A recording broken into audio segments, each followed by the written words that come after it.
بسم اللہ الرحمن الرحیم۔ مفسرین فرماتے ہیں کہ حضرت یعقوب علیہ السلام 40 سال تک نابینا رہے۔ 40 سال وہ رات دن روتے رہے۔ ایک بزرگ عمر رسیدہ اور نابینا جنہوں نے اپنا بیٹا کھو دیا، وہ غم میں ڈوبے ہوئے پریشان حال اور مغموم ہر لمحہ رو رہے تھے اور کہتے تھے، میں اپنی پریشانی اور غم کا شکوہ صرف اللہ سے کرتا ہوں۔ یہ سورہ یوسف کی آیت نمبر 86 ہے، یعنی اس میں اللہ تعالیٰ کی وہ توحید بتا رہے ہیں کہ میں صرف اللہ سے مانگتا ہوں۔ یہ آیت دل پر گہرا اثر ڈالتی ہے۔ حضرت ابو بکر رضی اللہ عنہ جب فجر کی نماز میں اسے پڑھتے تو رو پڑتے اور لوگ بھی ساتھ رونے لگتے تھے۔ حضرت عمر رضی اللہ عنہ کا بھی یہی حال تھا، جب وہ یہ آیت پڑھتے تو لوگ جان لیتے کہ وہ رونے لگیں گے اور سب لوگ بھی ان کے ساتھ رونے لگتے۔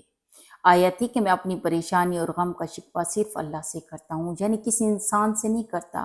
اللہ پہ ان کا توکل تھا کہ میں اگر اپنی پریشانی ہے یا غم ہے کچھ بھی ہے تو میں صرف اللہ سے مانگتا ہوں، اللہ سے کہتا ہوں، میں کسی انسان سے نہیں کہتا، کیونکہ انسان آپ کی ضرورتوں کو پوری نہیں کرتے، اللہ تعالیٰ کرتے ہیں۔ ایک رات حضرت یعقوب علیہ السلام سجدے میں تھے اور شدید گریہ کر رہے تھے اور بار بار کہہ رہے تھے، رو رہے تھے اللہ تعالیٰ کے آگے، اور اللہ تعالیٰ سے دعا کر رہے تھے کہ اے میرے رب، کیا تو میری کمزوری پر رحم نہیں کرتا؟ اے میرے رب، کیا تو میری ضعیفی پر رحم نہیں کرتا؟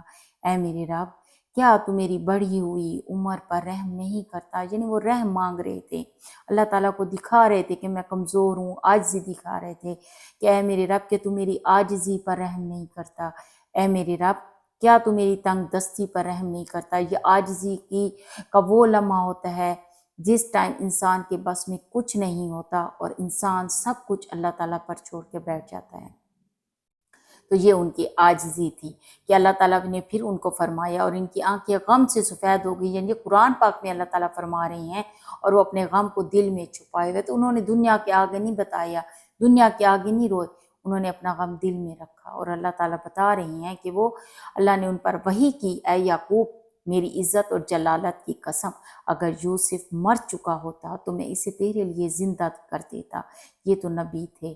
پھر دوسرے دن انہیں خوشخبری ملی اور انہوں نے فرمایا، کیا میں نے تم سے نہیں کہا تھا کہ میں اللہ کی طرح وہ جانتا ہوں جو تم نہیں جانتے؟ یعنی یہ اللہ پہ توکل وہ لوگوں کو دکھا رہے ہیں، چاہے کتنی ہی بڑی آزمائشیں آئیں، چاہے کتنا ہی غم و فکر ہو، چاہے کتنی ہی مشکلیں آ جائیں، کبھی بھی اللہ کی رحمت سے مایوس نہ ہوں۔ اے اللہ، میں تجھ سے ہم ایسی خوشی مانگتے ہیں جیسی خوشی تو نے حضرت یعقوب علیہ السلام کو اپنے بیٹے کی واپسی پر ملی۔ ایک مردہ انسان اگر وفات پا جاتا ہے ایک انسان تو کچھ عرصے کے بعد پھر بھی انسان کو صبر آ جاتا ہے، لیکن اگر ایک جیتا جاگتا انسان آنکھوں سے اوجھل ہو جائے، جس کا کوئی پتہ نہ ہو، وہ صرف وہ والدین جانتے ہیں جن کی اولاد گم ہو گئی ہو، یا جس کا کوئی جیتا جاگتا انسان گم ہو گیا ہے، کیونکہ جو تکلیف اس انسان کی ہے وہ تکلیف اس کی ہے، دوسروں کے لیے وہ تکلیف کی شدت ویسی نہیں ہے۔ اس لیے ہر حال میں اللہ تعالیٰ کا شکر کریں، کوئی چیز کی ضرورت ہے تو اللہ سے مانگے، اللہ پر توکل کریں، انشاءاللہ اللہ تعالیٰ ضرور دے گا۔